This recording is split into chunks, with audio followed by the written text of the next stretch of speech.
পৌষ মাস চলাকালীন গৃহের এই জায়গায় রেখে দিন এক মুঠো চাল। মা লক্ষ্মীর আশীর্বাদে জীবনে কখনো অর্থের কমতি হবে না। নমস্কার বন্ধুরা, ভক্তিমূলক কথা চ্যানেলে জানাই আপনাদের সকলকে স্বাগত। বন্ধুরা, আশা করছি ঈশ্বরের আশীর্বাদে আপনারা প্রত্যেকেই ভালো আছেন এবং সুস্থই আছেন। চলছে পৌষ মাস। এই মাসটি মা লক্ষ্মীর অত্যন্ত প্রিয় মাস। এই মাসটিতে প্রত্যেক গৃহস্থ বাড়িতেই নিত্যদিন সকাল সন্ধে মা লক্ষ্মীর বিশেষ পূজা অর্চনা করা হয়ে থাকে।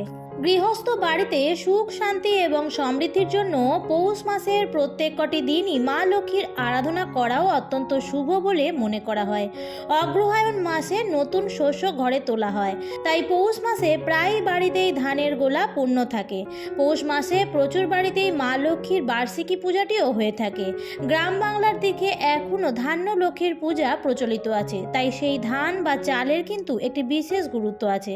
হিন্দু ধর্মের ক্যালেন্ডারে দেখবেন কোনো বিবাহের দিন পৌষ মাসে থাকে না, কারণ বাড়ির মেয়েদের বাড়ির লক্ষ্মী মনে করা হয়। তাই বাড়ির লক্ষ্মীকে হাতে ধরে তারা অন্য কোনো ঘরে দিতে চায় না কোনো বাড়ির মা বাবাই। তাই পৌষ মাসে কোনো বিবাহের দিনও থাকে না। এছাড়াও পৌষ মাসে বাড়ি থেকে অনেক জিনিস বাইরে বার করাও মানা থাকে, কারণ সেই সমস্ত জিনিসে মা লক্ষ্মীর আশীর্বাদ থাকে। যাই হোক বন্ধুরা, আজকের এই ভিডিওটিতে চাল বা অন্যের একটি অব্যর্থ উপায় আমি বলে দেব। সেটি যদি আপনারা সঠিকভাবে করতে পারেন এই পৌষ মাসে, তাহলে কিন্তু আপনার অর্থের আর কোনো কমতি হবে না।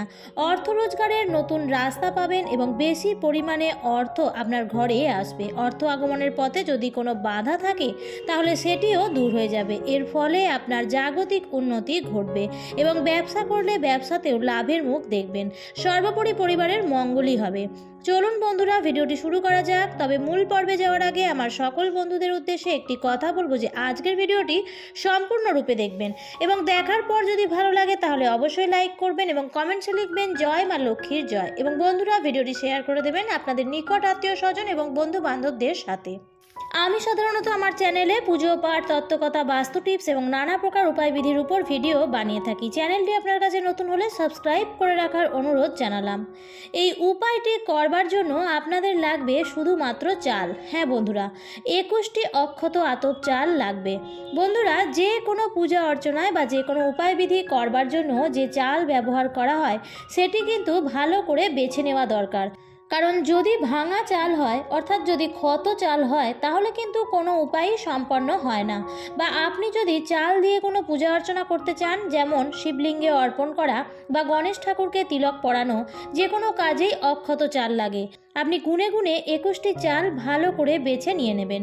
তারপর চালটি ভালোভাবে ধুয়ে নেবেন। বন্ধুরা, এই কাজটি আপনারা করতে পারেন পৌষ মাসের যে কোনো দিন, সেরকম কোনো বিধি নিষেধ নেই। তবে সপ্তাহের প্রত্যেকটি দিন যেমন এক একটি দেব এবং দেবীর উপর সমর্পিত, ঠিক সেরকমভাবেই বৃহস্পতিবার দিনটি কিন্তু মা লক্ষ্মীর দিন, সেটি বাঙালি মতে। আবার অবাঙালিরা শুক্রবার দিনও মা লক্ষ্মীর দিন হিসেবে মানে, বিশেষ করে বৈভব লক্ষ্মী, যা ধনলক্ষ্মীর আরেক বিশেষ রূপ বলে মানা হয়। তাই বন্ধুরা, এই কাজটি আপনারা বৃহস্পতিবার এবং শুক্রবার যে কোনো একদিনই করতে পারেন। তবে যেদিনই কাজটি করবেন সেদিন কিন্তু সকাল থেকেই কিছু নিয়ম বিধি আপনাকে মেনে চলতে হবে এবং বিধিপূর্বক কাজটি করবেন এবং নিঃসংশয় হয়ে কাজ করুন, তাহলেই কিন্তু অত্যন্ত ভালো ফল পাবেন। আগামী বৃহস্পতিবার যদি এই কাজটি করতে চান, অত্যন্ত ভালো করতে পারেন। আপনারা বৃহস্পতিবার দিন খুব সকাল সকাল শয্যা ত্যাগ করবেন। তাড়াতাড়ি শয্যা ত্যাগ করে বাসি কাজকর্ম সেরে নেবেন, অর্থাৎ ঘর দুয়ার খুব ভালোভাবে পরিষ্কার পরিচ্ছন্ন করে নেবেন। মা লক্ষ্মী সেই ঘরেই প্রবেশ করেন যে ঘর পরিষ্কার ও পরিচ্ছন্ন থাকে। তারপর সকালবেলায় স্নান সেরে যেমন নিত্য পূজা অর্চনা করেন, ঠিক সেরকমভাবেই বৃহস্পতিবারে ঘট স্থাপন করে পূজা অর্চনা করুন। আর যদি সম্ভব হয় তাহলে মুখ্য দরজায় এবং ঠাকুর ঘরে মা লক্ষ্মীর চরণের আলপনাও এঁকে দিতে পারেন। ধান দূর্বা দিয়ে মা লক্ষ্মীর ঘট স্থাপন করুন এবং মা লক্ষ্মীর কাছে একটি পাত্রের মধ্যে 21টি অক্ষত আতপ চাল নিবেদন করুন। এই অক্ষত আতপ চালটি আপনারা একটি পানের ওপর নিবেদন করতেও পারেন, কিন্তু যদি পান না থাকে তাহলে ঠাকুরের কোনো বাসনের ওপর সেই 21টি অক্ষত চাল নিবেদন করতে পারেন, ঠিক মা লক্ষ্মীর চরণের সামনে। তারপর সেই পাত্রটিতে একটি সিঁদুরের তিলক করে দেবেন। যদি আপনার ঠাকুর ঘরে কাঁচা হলুদ থাকে বা হলুদের গুঁড়ো থাকে তাহলে সেই চালগুলিকে হলুদ রং করে দিতে পারলে অত্যন্ত ভালো। কিন্তু যদি ঠাকুর ঘরে না থাকে তাহলে প্রয়োজন নেই, কারণ রান্নাঘর থেকে ব্যবহার করা হলুদ হলুদ পুজোর কাজে ব্যবহার করবেন না। মায়ের চরণের কাছে সেই 21টি আতপ চাল আপনারা রেখে দেবেন। প্রদীপ ধূপকাঠি জ্বালিয়ে ফুল অর্পণ করবেন। মাকে যেভাবে আপনারা পূজা অর্চনা করেন এবং সাধ্য মতন নৈবেদ্য অর্পণ করুন। পূজা হয়ে যাওয়ার পর কিছুক্ষণের জন্য ঠাকুর ঘর ত্যাগ করুন। কিছুক্ষণ পরে এসে আপনি সমস্ত ভোগ যা আপনি নিবেদন করেছিলেন সেই সমস্ত কিছুই তুলে নেবেন এবং সেই চালটিও তুলে নেবেন এবং সেই চালগুলিও মা লক্ষ্মীর চরণের কাছ থেকে তুলে নেবেন। তারপর সেই চালগুলি একটি ছোট্ট লাল শালু কাপড়ে বেঁধে একটি পুঁটলি মতন বানিয়ে নেবেন। এরপর সেই পুঁটলিটি মা লক্ষ্মীর চরণে ঠেকাবেন এবং তারপর আপনার মস্তকে ঠেকাবেন এবং তারপর আপনার বাড়ির আলমারির লকারে সেটি রেখে দিতে পারেন। আর যদি আপনি ব্যবসায়ী হয়ে থাকেন তাহলে আপনার ব্যবসার স্থানে ক্যাশ বাক্সের মধ্যেও রেখে দিতে পারেন।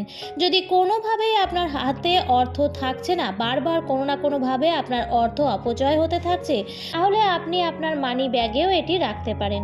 এবং বন্ধুরা, যদি আপনার বাড়িতে কোনোভাবেই সুখ শান্তি থাকছে না, কলহ অশান্তি বিবাদ হচ্ছে, অর্থের অনটন হচ্ছে, খাবারের অসুবিধা হচ্ছে এবং নানা রকমভাবেই অর্থের অপচয় হচ্ছে, যদি এরকম পরিস্থিতি হয় তাহলে সেক্ষেত্রে আপনি আপনার রান্নাঘরের চালের পাত্রেও সেই পুঁটলিটি রাখতে পারেন।